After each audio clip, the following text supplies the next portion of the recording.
बिस्मिल्लाहिर्रहमानिर्रहीम। गपशप डेरा की आज की एपिसोड में खुशामदीद। आज की एपिसोड में मेरे साथ मौजूद हैं डॉक्टर अली और हमारे प्यारे हमारे मोहतरम वालिद गिरामी जनाब मोहम्मद यूसुफ गौहर साहब, जो कि अपनी कहानी सुना रहे हैं। क्या अलमारूफ हाजी साहब द ग्रेट।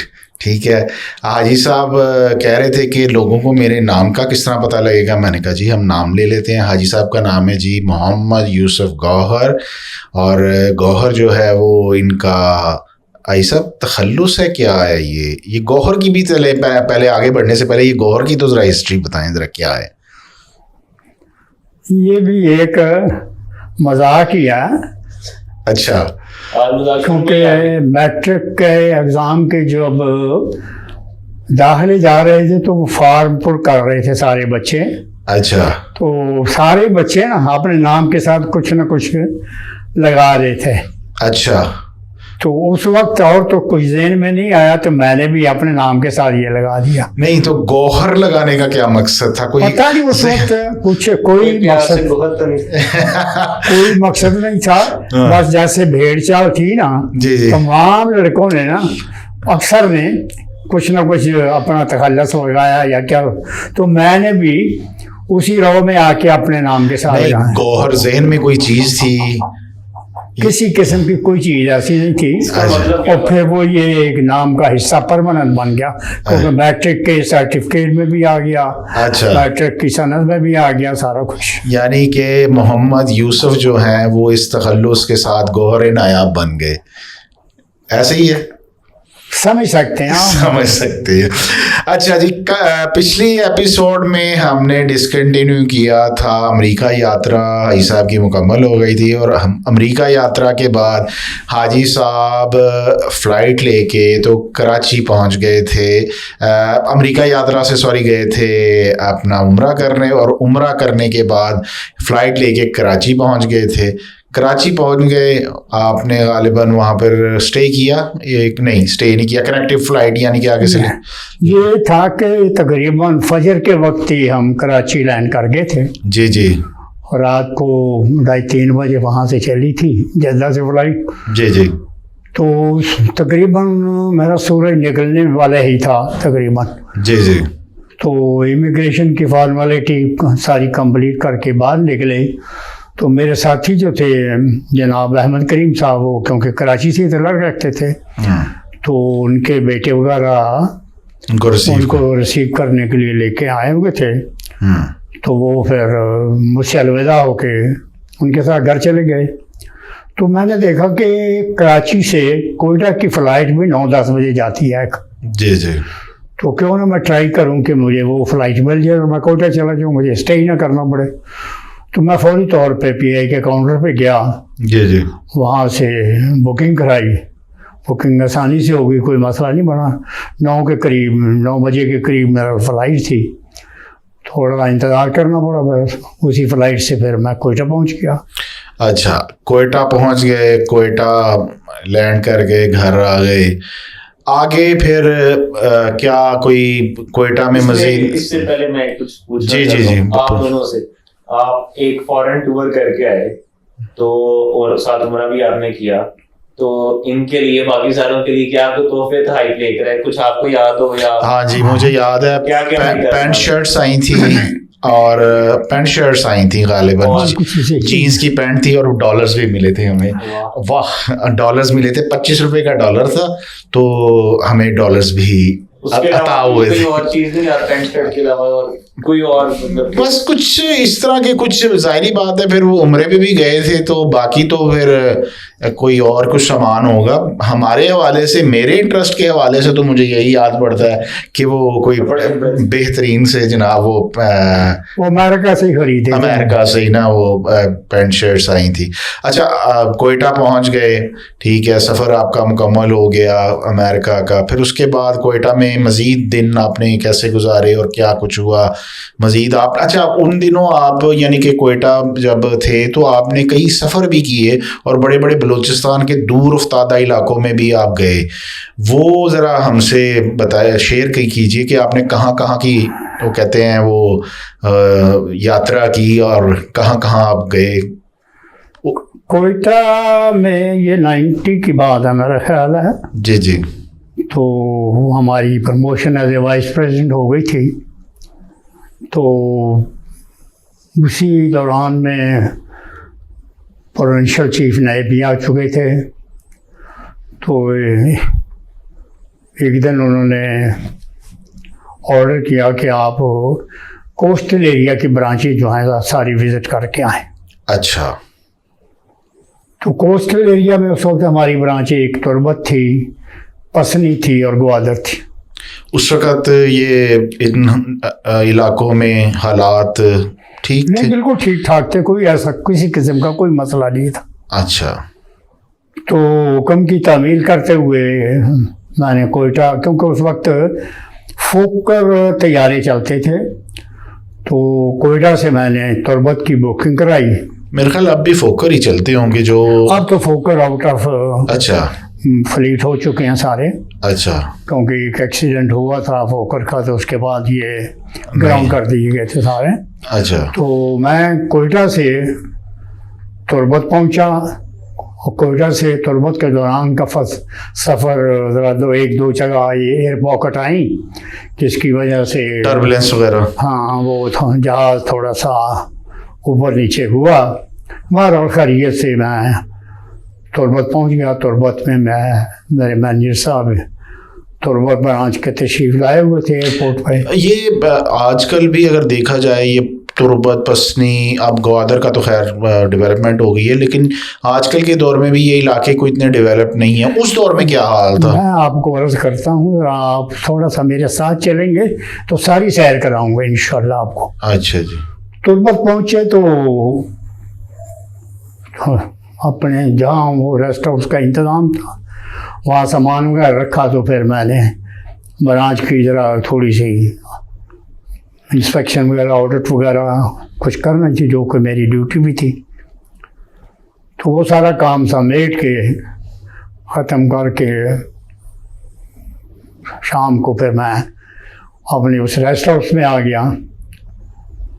अगले दिन मेरा ये प्रोग्राम था कि मैं तुर्बत से पसनी जाऊंगा। तो मैनेजर के थ्रू मैंने पता करवाया, तो वो अगले दिन वो तुर्बत से पसनी फ़्लाइट थी फोकर की, उसमें मुझे सीट मिल गई। उस इलाके में सारा जो कोस्टल बेल्ट है उसमें, जैसा कि अब सड़कें जैसे कोस्टल हाईवे बन गई है, उस वक्त कोई कुछ चीज़ नहीं थी। तो उस वक्त यही फोकर की जो फ़्लाइटें थी ना, वो एक सस्ता ट्रेन ज़रिया आमदोरफ्त था। उसमें सीटें भी मिल जाती थी, नहीं भी मिलती थी। पसनी तो ये बताओ, मैं बताता। पसनी में एयरपोर्ट भी था। पसनी में एयरपोर्ट था, तो तभी मेरी बुकिंग हुई ना। तो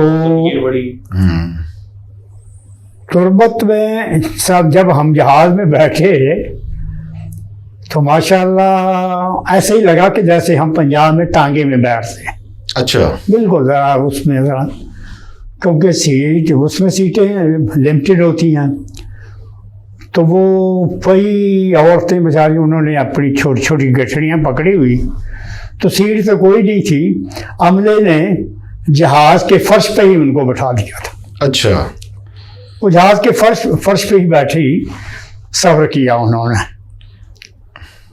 इसका मतलब यह है कि लोकल लोगों को ये ट्रांसपोर्ट, अपनी आमदोरफ्त की ये फैसिलिटी थी कि, क्योंकि और तो कोई जरिया नहीं था, जना रोड डेवलपमेंट थी नहीं उस ज़माने में। तो वो औरतें थी, कुछ देहाती थी या जो भी थे, वो उन्होंने बलोची लिबास पहने हुए थे, तो वो भी उनको वो जहाज़ के फर्श पे ही सीटों के दरमियान बैठा दिया गया। पसनी पहुँचे। वो पसनी का एयरपोर्ट भी ज़रा थोड़ा सा शहर से बाहर ही है। वहाँ मैनेजर साहब तशरीफ़ लाए हुए थे, उनके साथ मैं शहर में आ गया। जहाँ रेस्ट हाउस था, रेस्ट हाउस शहर के अंदर ही था छोटा सा, वहाँ सामान वगैरह रखा। तो पसनी ब्रांच की जाके विज़िट की, उसकी जो ऑडिट या और जो इंस्पेक्शन करनी थी वो सारा मराहल मैंने तय किए। फारिग हो गया, रात पसनी वहीं गुजारी। खाना वगैरह मैनेजर साहब नहीं, क्योंकि उस इलाके में फ़िश माशाल्लाह बहुत है, तो वहाँ स्टे किया। अगले दिन वो पसनी फ़िश हार्बर जो है वो दिखाने के लिए मुझे साथ ले गए। तो फ़िश हार्बर देखा जाके, वहाँ कश्ती में भी बैठे, मैनेजर साहब के साथ फ़ोटोग्राफी भी उन्होंने चंद की, और मेरी उस विज़िट की जो फ़ोटो महफूज हैं अब भी, उसमें भी ब्रांचेस की विज़िट की, स्टाफ के साथ जो मेरी मीटिंग हुई वो भी, और उस कश्ती में जो सवारी थी वो भी थी। उस वक्त ये जो कोस्टल हाईवे है ये कोई नहीं बनी हुई थी, पसनी से ग्वादर तक कच्चा रास्ता था बिल्कुल। तो कोई पसनी से ग्वादर कोई फ़्लाइट अवेलेबल नहीं थी। तो फिर हमने वो एक प्राइवेट गाड़ी मैनेजर साहब के थ्रू हायर की। तो मैंने ग्वादर का सफ़र शुरू कर दिया। तो वो समुंदर के किनारे, कहीं दूर समुंदर हो जाता था, कभी नज़दीक हो जाता था। इसी तरह हम रास्ते में एक ऐसी जगह पहुँचे कि रास्ता बहुत ही ख़राब था। इतना रास्ता ख़राब था कि मैंने सोचा कि अब यहाँ से वापस चले जाते हैं, आगे का सफ़र कैंसिल कर देते हैं। लेकिन ड्राइवर कोई अच्छा था, वो उसी इलाके का रहने वाला था। बहरहाल उसने वो जो मुश्किल रास्ता था वो क्रॉस किया। काफ़ी सफ़र के बाद हम ग्वादर पहुंच गए। ग्वादर पहुंचे तो मैनेजर साहब के पास बैठे बूठे, चाय शाय पी, जो ब्रांच का काम था वो निपटाया। तो मैंने कहा यार मैं कोयटे से इतनी दूर से आया हुआ हूँ, तो लोकल एडमिनिस्ट्रेशन के जो हेड हैं उनसे मुलाकात करनी चाहिए मुझे।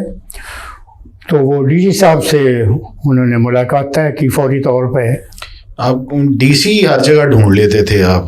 क्योंकि डीसी जो होता है वो डिस्ट्रिक्ट एडमिनिस्ट्रेशन का हेड होता है, और ग्वादर क्योंकि काफ़ी दूर फलंग कोयटा से है, तो वो भी जो समझते हैं कि कोयटा से जो भी आता, किसी डिपार्टमेंट का भी एग्जेक्टिव कोई आता है तो उनको वो थोड़ी सी आनर देते हैं।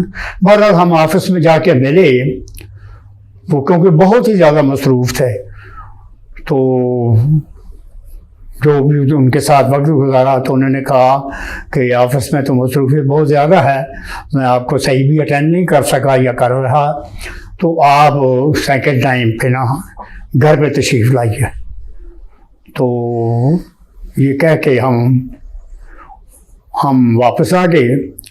सेकंड टाइम पे फिर मैनेजर के साथ जो भी तकरीबन मुकर्रर वक़्त था, हम उनकी रिहाइश पर गए। बरामदे में उनके रिहाइश में बैठे हुए थे, तो वहाँ से समुंदर का बहुत ही प्यारा नज़ारा था, क्योंकि उनकी रिहाइश बिल्कुल समुंदर के किनारे पे थी। वहाँ माशाअल्लाह उन्होंने काफ़ी आवभगत, बड़ी खातर तवाज़ो की, चाय शाय के साथ 12 घंटा आधा घंटा उनके साथ गुजारा। फारिग हुए उनसे उनका शुक्रिया अदा किया और वापस हम ब्रांच में आ गए। क्योंकि रात गुजारनी थी तो वो ब्रांच वालों ने, ब्रांच मैनेजर ने समुंदर में के किनारे ही एक रेस्ट हाउस है जो कि शहर से काफ़ी ज़रा बाहर था, जहाँ के अब आजकल वो पोर्ट बन गई है, वो तकरीबन वही एरिया था, वो जहाँ एक छोटी सी पहाड़ी समुंदर के अंदर जाती है, वही एरिया था। तो रात के वक्त फिर मुझे वहाँ स्टे करना था, बिल्कुल समुंदर का किनारा था। उस टाइम पर पोर्ट नहीं था वहाँ पर? ग्वादर पोर्ट नहीं बना था। खैर ग्वादर अभी उस तरह पर पोर्ट नहीं था प्रॉपर अभी है। उस वक्त यही जो छोटी मछलियों वाले लॉन्चेस वाले वो उनका था। बाकी उन दिनों में कुछ मूवमेंट चली हुई थी शायद। तो वहाँ रेस्ट हाउस में मैंने रात गुजारी। तो रेस्ट हाउस बिल्कुल ही शहर से दूर था, तो समुंदर की लहरें का जो सारा शोर था वो मुझे अंदर भी डिस्टर्ब कर रहा था। और मैं अकेला था उस रेस्ट हाउस में, और यह चौकीदार था। 2-4 दफ़ा मैंने वो दरवाजे वगैरह जो मेरे थे वो मैंने चेक किए, जो भी अंदर खुलते थे लॉक शॉक उनके चेक किए। बहरहाल वो रात समुंदर के लहरों के शोर में मैंने गुजारी। नींद भी कुछ आई कुछ नहीं आई। बहरहाल अगले दिन फिर सुबह नाश्ता वगैरह किया, तो फिर मेरा वापसी का प्रोग्राम था। तो ग्वादर से मैंने कराची आना था,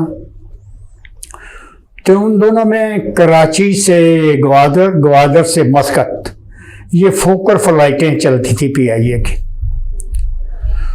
तो उस दिन मस्कत से ग्वादर फ्लाइट आनी थी और उसी ने फिर आगे कराची जाना था। मेरी उसमें बुकिंग हो गई। अच्छा, मैं आपकी थोड़ी ज़रा यहाँ पर बात तो काटने लगा हूँ।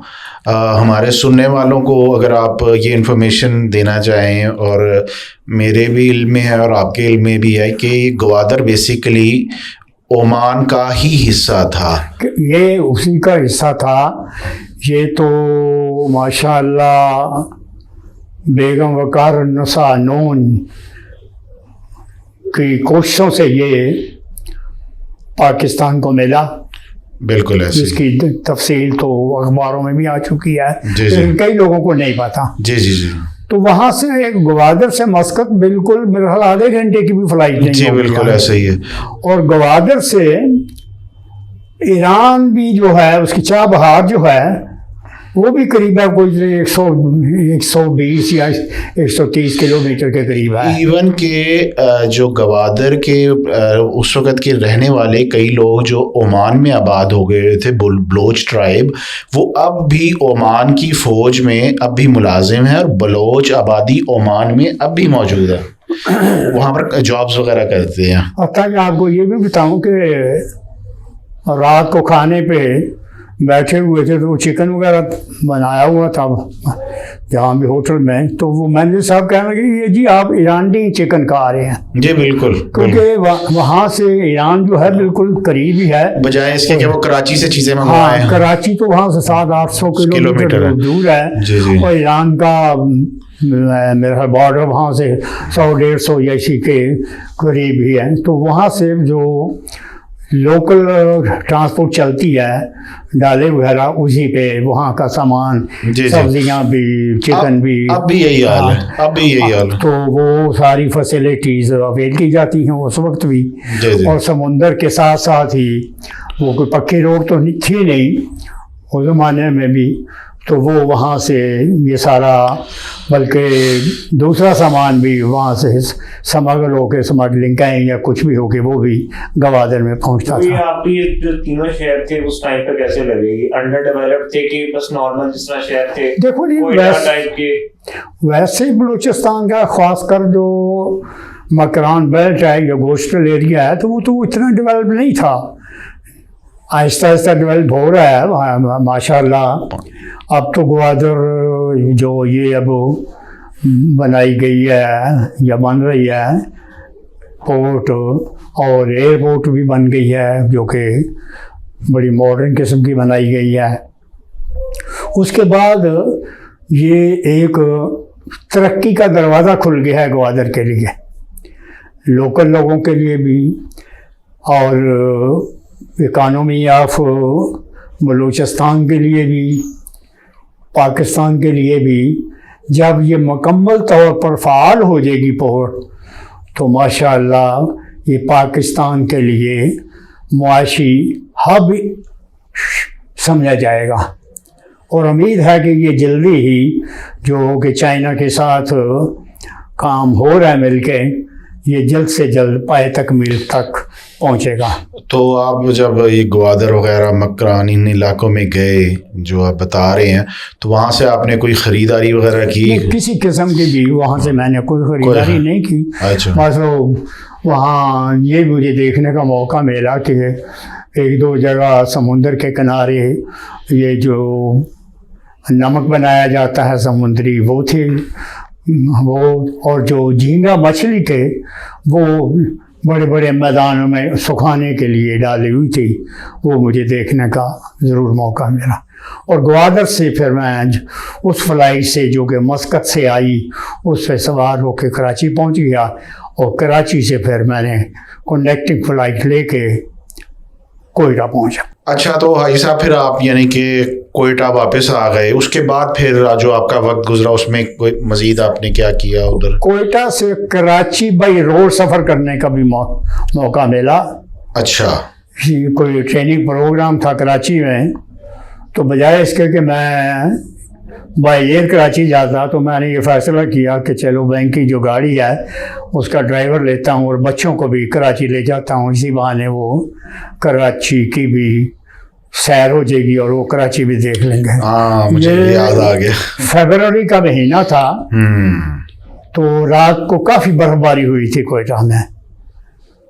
हमारा सुबह सुबह निकलने का प्रोग्राम था, तो हम सुबह जल्दी जल्दी तैयार होके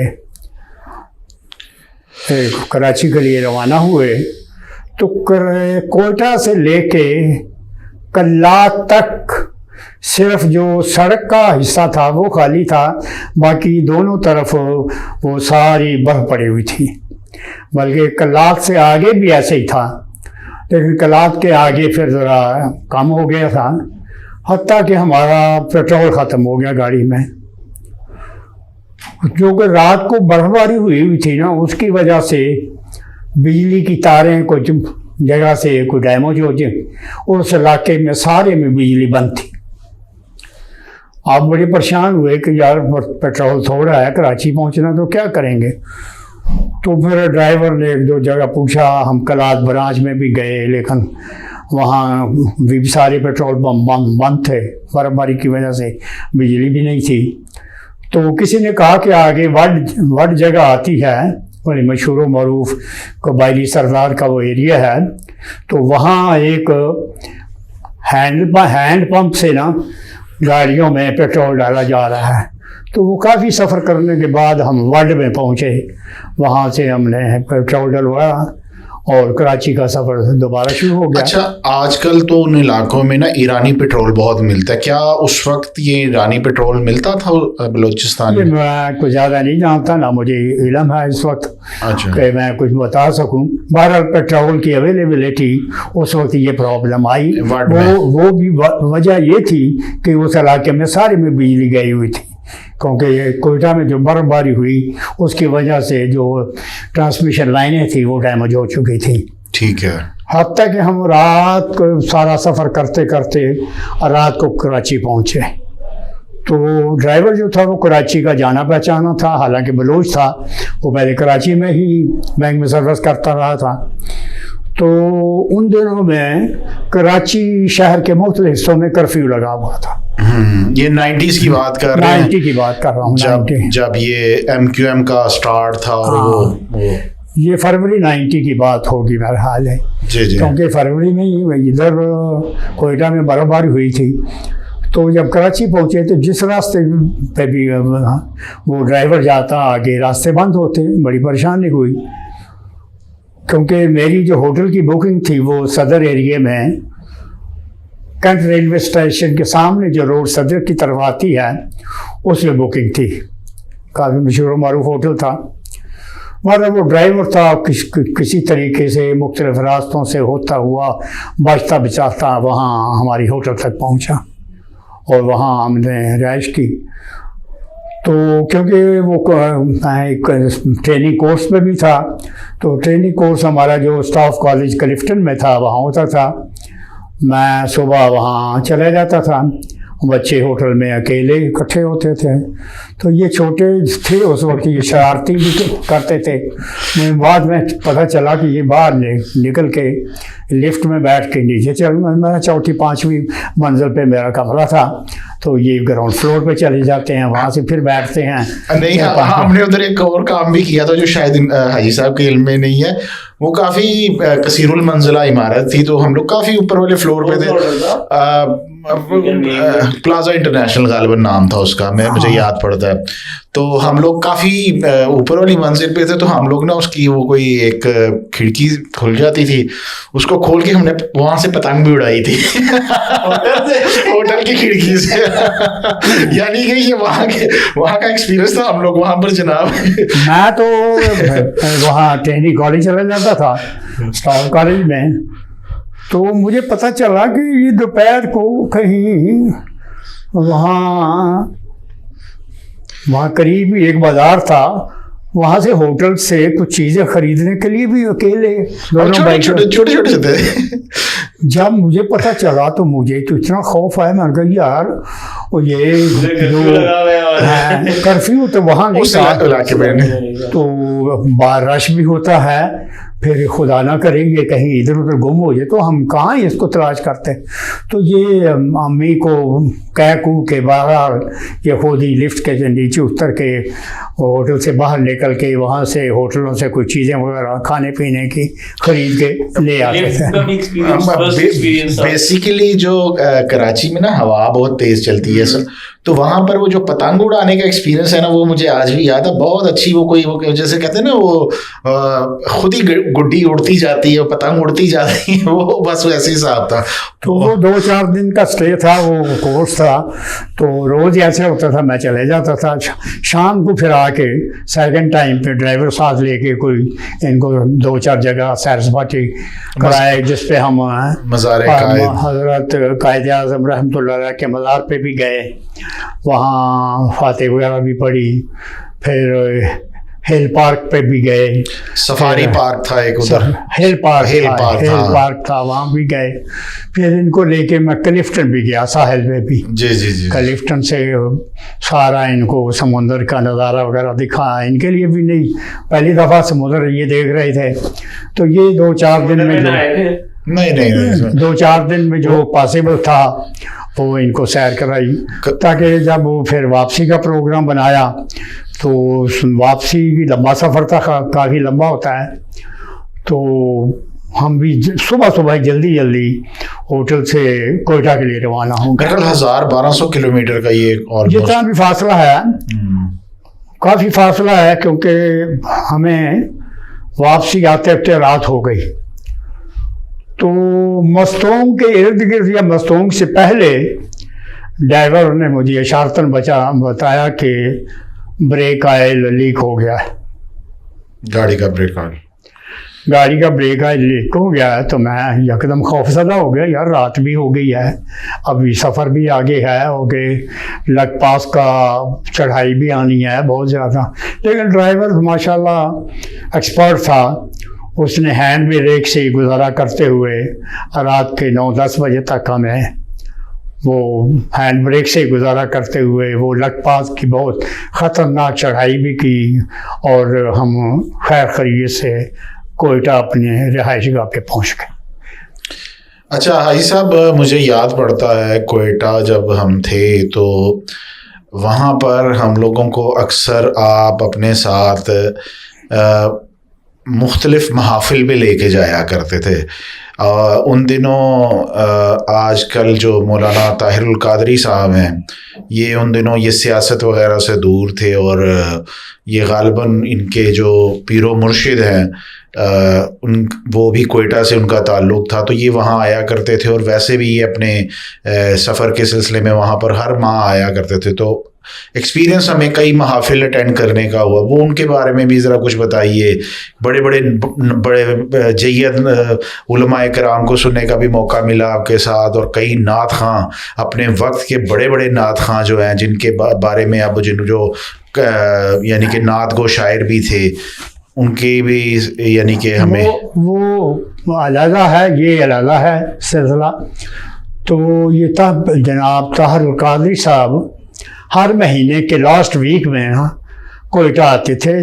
तो वहाँ का जो जिनार रोड पे साइंस कॉलेज है, वहाँ के ऑडिटोरियम में इनकी तकरीर होती थी, जिसमें काफ़ी लोग माशाल्लाह सुनने वाले आते थे। तो वो मुझे याद है कि काफ़ी महफिलें मैंने वो अटेंड भी की। मैं भी साथ होता था। बच्चों ये रिजवान उस्मान बेटा उस वक्त थोड़े से समझदार हो गए हुए थे, इनको भी साथ ले जाता था। तो एक दफ़ा स्टेज पे वो तकरीर कर रहे थे, तो मैं सामने ही लाइनों में बैठा हुआ था, और वो मेरे पास छोटा सा एक टेप रिकॉर्डर था एक, तो वो भी मैं साथ ले जाया करता था। तो एक नूरानी सूरत वाले शख्सियत आके स्टेज पे एक तरफ बैठे ही,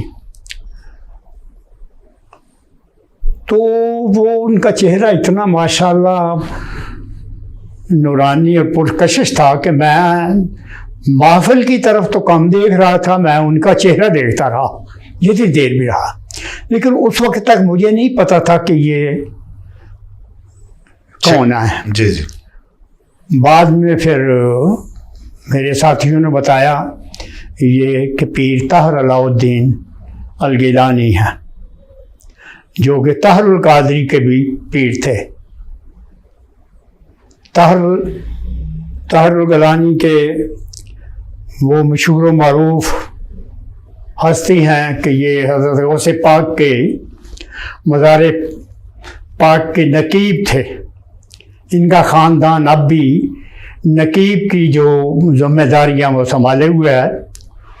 उस वक्त इनके बड़े भाई, उनकी शक्ल अभी भी मेरे जहन में है, वो पाकिस्तान में इराक़ के सफ़ीर हुआ करते थे। नाम मुझे याद नहीं, लंबा सा कद होता था माशाल्लाह, उन्हें बड़ी खूबसूरत टोपी पहनी होती थी। और इनके दूसरे भाई इंडिया में किसी सफारती ज़िम्मेदारी पे थे। तो इस तरह मुझे पीर ताहिर अलाउद्दीन के शर्फ़ दीदार हासिल हुआ। और फिर मैं एक दिन, क्योंकि ज़रगोन रोड से ही इनके घरों को रास्ता जाता है, तो मैंने गाड़ी पे ना ये देखा कि मैं यार देखूँ सही कि दरबार कादरिया किधर है। तो मैं अकेले गाड़ी में ना ज़रगोन रोड से लेफ़्ट को मुड़ गया, जो पीर साहब की रिहाइश गाह को जाती थी, उनके आगे से गुज़रा, इधर उधर देखा, तो थोड़ी सी वो क्या कहते हैं रूहानी तमानियत भी हासिल हुई। तो ये वक्त वहाँ गुजारा। इसके अलावा वहाँ हर साल रबीउल अव्वल के महीने में ये आगे पीछे हमारे कुछ बैंक के दोस्त थे, वो महफिल नात का बंदोबस्त किया करते थे, और उसी साइंस कॉलेज के ऑडिटोरियम में होती थी, जिसमें पाकिस्तान के मशहूर मारूफ ना अब्दुल खान न्याजी और उस वक्त के एक लड़के, जवान लड़के, दाढ़ी शाड़ी नहीं थी, यंग ब्लड थे, और आज के फसीहुद्दीन सोहरवर्दी, जो कि आजकल बढ़ापे की सरहदों को छू रहे हैं, सफ़ेद दाढ़ी हो रही है। तो ये उस वक्त बिल्कुल जवान थे, दाढ़ी भी नहीं रखी हुई थी। तो ये अपने वालिद साहब के साथ जनाब रियाज सोहरवर्दी, जो कि बहुत ही बड़े नात गो शायर भी थे और ख़ुद भी वो नात पढ़ते थे, और ये उनके साथ तशरीफ़ लाया करते थे। तो इनके कई प्रोग्राम, बल्कि दो चार साल इनके प्रोग्राम हम अटेंड करते थे। तो जो हमारे बैंक की तरफ से भी कुछ इस सिलसिले में, इस कार्य खैर में कोई हिस्सा डाला जा सकता था हालात के मुताबिक, वो भी हम डाला करते थे। और साथ ही इन महफिलों में पीर जमात अली शाह साहब अलीपुर शरीफ, जो कि ज़िला सियालकोट में ज़िला बहुत मशहूर व मारूफ जिनका पीर जमात अली शाह साहब का, जो कि कायद आज़म के बहुत ही करीबी साथियों में थे और जिन्होंने पाकिस्तान बनाने में वो किरदार अदा किया कि जब तक पाकिस्तान कायम व दायम रहेगा, उन्होंने सही मुसलमानों में आज़ादी की बेदारी की जो लहर थी अपने मरीदों में और आम मुसलमानों में पूरे ज़ोर शोर से कायद आज़म का साथ देकर इस बेदारी को कायम व दायम रखा। और उनके उस वक्त के जो कोई गदी नशीन हुआ करते थे वो भी उस महफिलों में आया करते थे। वो भी एक दो दफ़ा, उनको भी नाम मुझे कुछ आता भी है लेकिन कंफर्म नहीं है तो मैं नाम नहीं ले सकता। वो वहाँ हर साल वो महफिल के जो बानियान थे वो मेरे बैंक से भी ताल्लुक़ रखते थे कुछ, तो उनको माशाल्लाह शौक़ था, तो वहाँ भी महफिल हुआ करती थी। और फिर एक दो घरों में भी महफिल हुआ करती थी इन्हीं की। इसी तरह की एक बहुत बड़ी महफिल कैंट में, एक बहुत बड़ी, हमारा जो बैंक के जनरल मैनेजर की रिहाइश गाह है वहाँ करीब ही एक कोठी के अंदर नात खानी का प्रोग्राम था जिसमें उस वक्त माया नात खां नात गो शायर जनाब ज़हूरी साहब, जनाब ज़हूरी साहब, जी जी बिल्कुल, हम उनके कदमों में बैठ के सुनने का मौका तशरीफ लाए। जी जी। और वो रात की महफिल थी, मैं दोनों बच्चों के साथ वो अटेंड की। रात के 1-2 बजे तक वो महफिल चली और वो भी बहुत ही प्यारी रूहानी महफिल थी जो मुझे वहाँ कोयटा में रहते हुए देखने और जिसमें शामिल होने की सादत नसीब। जी बिल्कुल। इसके अलावा हमें हाजी साहब ने ना शुरू से ही ये ज़रा नात पढ़ानी भी, हमें सिखानी भी। हमारे पास कई किताबें हुआ करती थी, मुझे याद पड़ता है कि अक्सर लाइट चली जानी करनी तो हम लोग छत पे बैठ के तो नमाज वगैरह पढ़नी और हाजी साहब के साथ। फिर वो हाजी साहब हमें ना वो एक बड़ी मशहूर नात थी, वो 3-4 ज़ुबानों के अंदर है, मुझे अब तक याद है, लमियाती नज़ीरू काफ़ी नज़र हज़रत आला हज़रत अहमद रज़ा खां की बहुत ही मशहूर मारूफ, जो कि तकरीबन 4 ज़बानों में है। जी जी जी जी जी 4 ज़बानों में है, हमें ज़ुबानी याद कराई थी। तो ये नात माशाअल्लाह, ये रिजवान बेटा तो बहुत ही शौक़ से पढ़ता था, अकेला भी, हत्ता कि ये अपने स्कूल में भी इसने असम्बली में वो नात पढ़े। और वो 4 ज़बानों की लिखी गई नात है जो कि आज भी मुझे याद है कि सईद हाशमी साहब कराची के बहुत बड़े नात खां हुआ करते थे। मेरा ख्याल है कि आजकल भी हयात हैं, आजकल उनकी सफ़ेद दाढ़ी मेहंदी लगी हुई, जो कि मैंने लेटेस्ट उनकी कोई नात में, तो वो बहुत ही प्यारे अंदाज में, उस वक्त उन्होंने दाढ़ी शाड़ी भी नहीं रखी हुई थी। अच्छा हाजी साहब, इसके बाद जब आपका जो कोयटा में टाइम गुजरा उसमें मज़ीद आपने कोई सफ़र किया और क्या कैसा रहा वहाँ पर टाइम? अपनी जो ऑफिशियल ड्यूटीज़ थी उसके दौरान मैंने सिब्बी विज़िट किया 1-2 दफ़ा। सिब्बी रेस्ट हाउस में रहने का मौका मिला, ख़ास बहुत गर्मी थी उस वक्त। इसके अलावा डेरा मुराद जमाली, जैकबाबाद, उस्ता मोहम्मद में भी विज़िट करने का मौका मिला, ब्रांचों का भी। डेरा मुराद जमाली, जो जमाली ख़ानदान है बलूचिस्तान का, उनकी आबाई वो गांव है, सड़क के ऊपर ही है जो उस्ता मोहम्मद की तरफ जाती है। डेरा मुराद जमाली के रेस्ट हाउस में भी मुझे रात गुजारने का मौका मिला।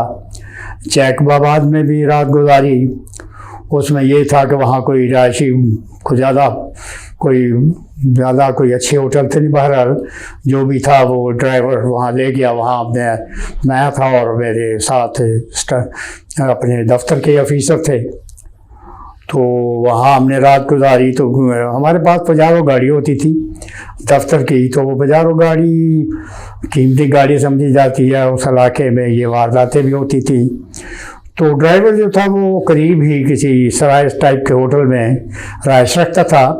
तो वो गाड़ी वो खड़ी करके तो उसकी गाड़ी की चाबी जो थी वो मुझे होटल में दे जाता था। तो मैं वो चाबी अपने तकिए में महफूज कर लिया करता था। गाड़ी उसके पास होती थी, चाबी आपके पास? हाँ, चाबी वो मुझे दे जाते थे।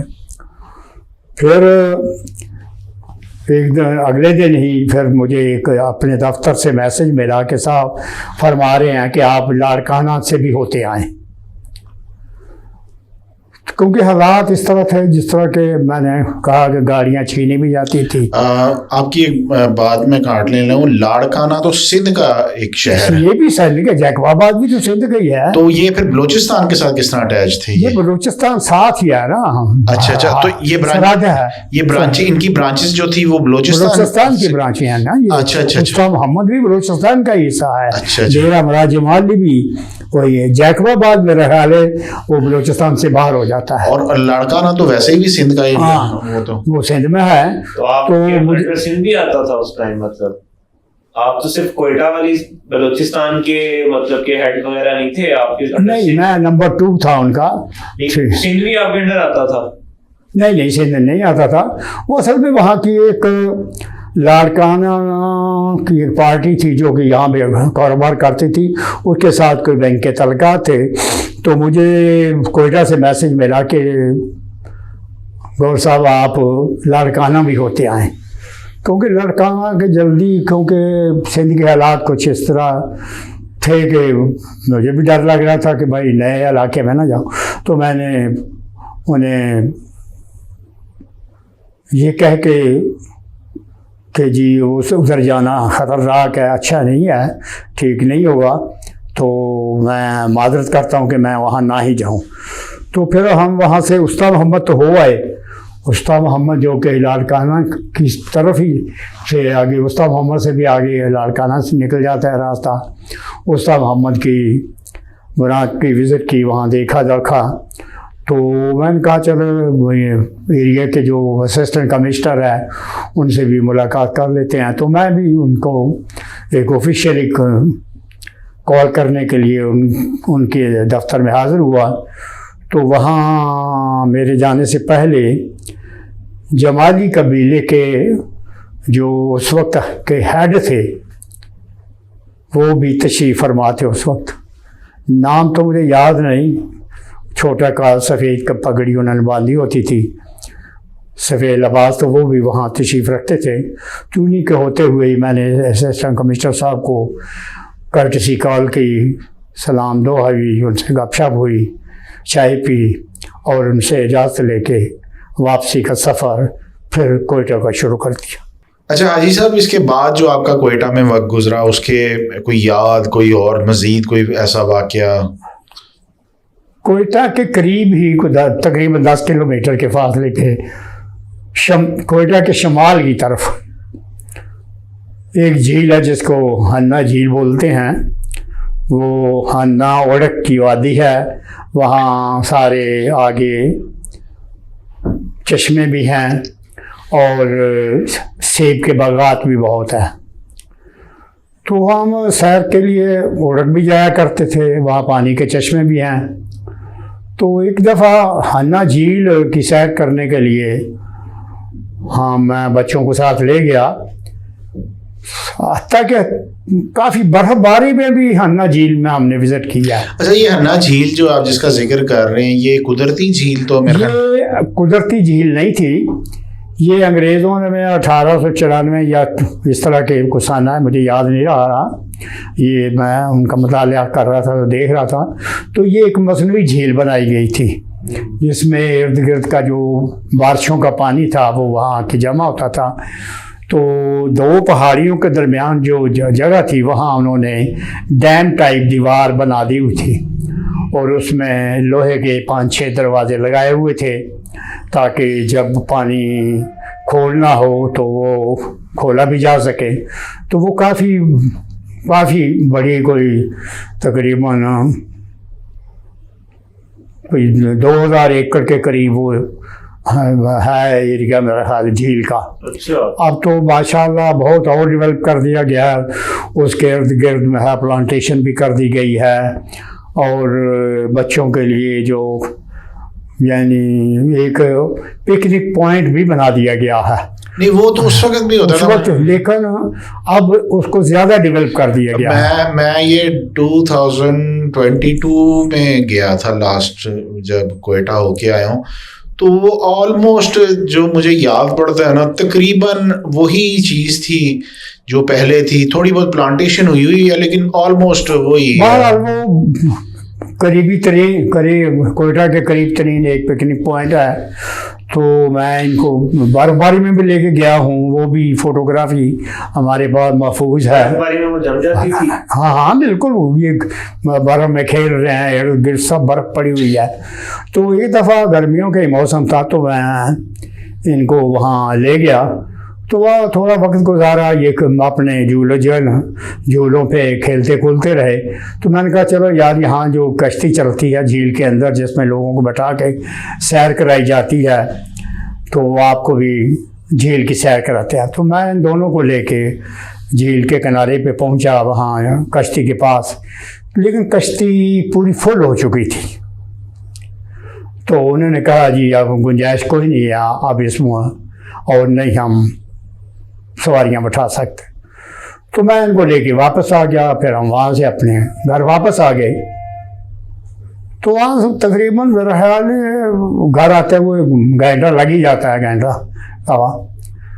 तो थोड़ी देर के बाद टीवी ऑन किया, तो वहाँ टीवी पे एक बहुत ही अफसोसनाक खबर चल रही थी कि आज हन्ना झील में कश्ती उल्टने से उसके तमाम मुसाफिर जो हैं वो डूब गए। मेरा ख्याल है कोई 34 मुसाफिरों की शायद की थी कि जो बेचारे सैर करने के लिए गए हुए थे, और उसकी गहराई जो है ना वो बहुत ज़्यादा है। पानी जब ज़्यादा होता है वो तकरीबन को 40 फुट से भी ज़्यादा गहरी हो जाती है। तो वो खबर जब ये सुनी टीवी पे, तो मेरा तकरीबन 90% यही ख्याल है कि वो वही कश्ती थी जिसमें हम सवार होने के लिए मैं बच्चों को लेके गया था। लेकिन अल्लाह ताला की मंशा बेहतर होती है, वो हमें उसमें जगह नहीं मिली, हाँ वापस आ गए। जगह मिल जाती तो फिर आज अगर जगह मिल गई होती तो आज मैं आपके सामने ना बैठा होता और ना आप होते ना ये पॉडकास्ट होता। अच्छा, इसके अलावा मुझे एक बड़ा यादगार वाकया मेरे जहन में आ रहा है। आप एक दफ़ा कराची अकेले गए थे और किसी कोर्स के सिलसिले में या मीटिंग के सिलसिले में, तो वहाँ पर एक बड़ा इसी तरह का एक अफसोसनाक सा एक वाकया हुआ था, उसके बारे में ज़रा बताइए। सन तो मुझे याद नहीं, लेकिन वो सन आपको मिल जाएगा जब आप वो ताने बाने वाकया से मिलाएंगे। तो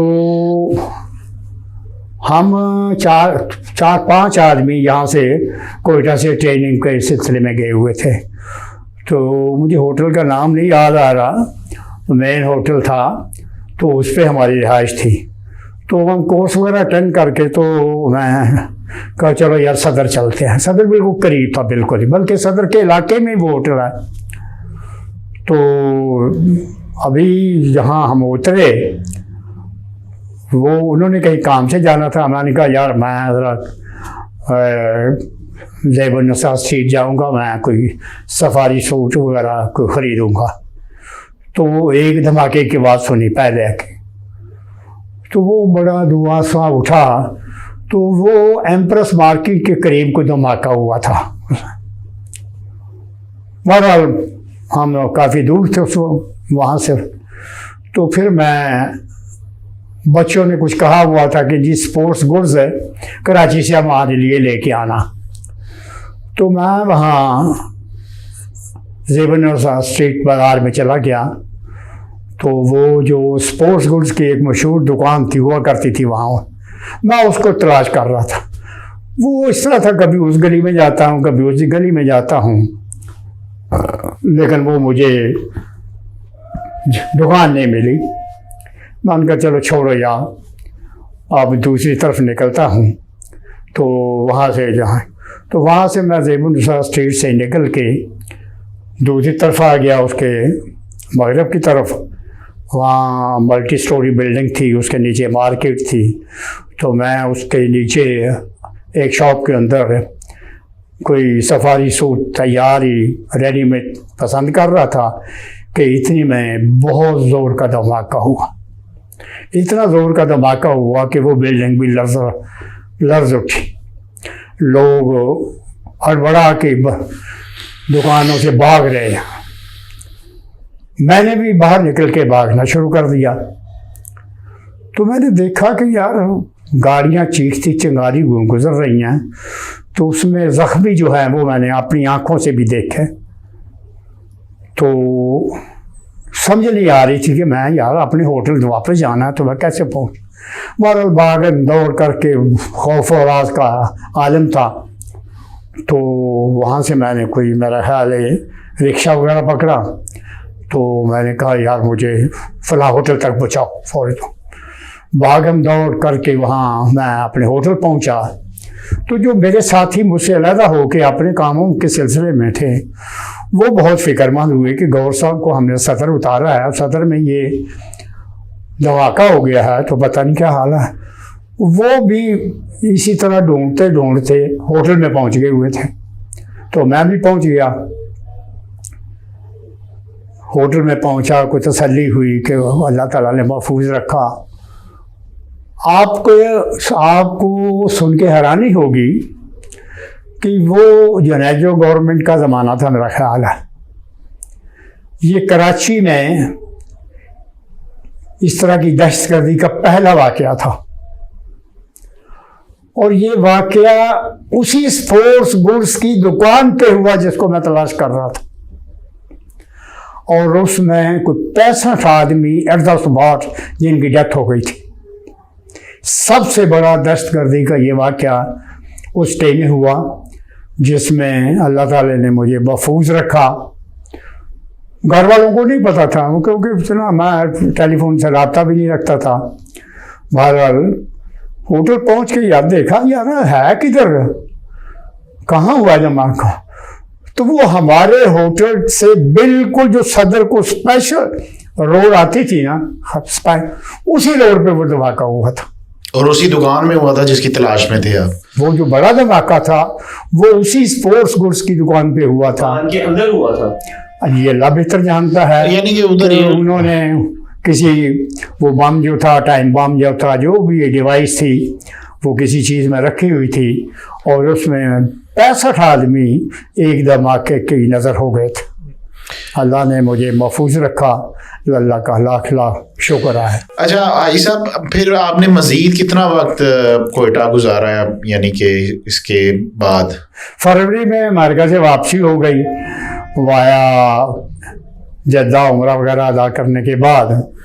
तो 6-7 महीने में नवंबर या दिसंबर में मेरी transfer as a regional manager Bahawalpur हो गई। चले आज की नशिस्त को हम यहाँ बहावलपुर ट्रांसफ़र तक ही रोकते हैं और फिर किस तरह आप बहावलपुर शिफ्ट हुए और क्या क्या आपने बहावलपुर में किया वो हम लोग इंशाल्लाह नेक्स्ट एपिसोड में डिस्कस करेंगे। बहुत बहुत शुक्रिया हाजी साहब, थैंक यू। आपका बहुत बहुत शुक्रिया। डॉक्टर साहब आपका भी शुक्रिया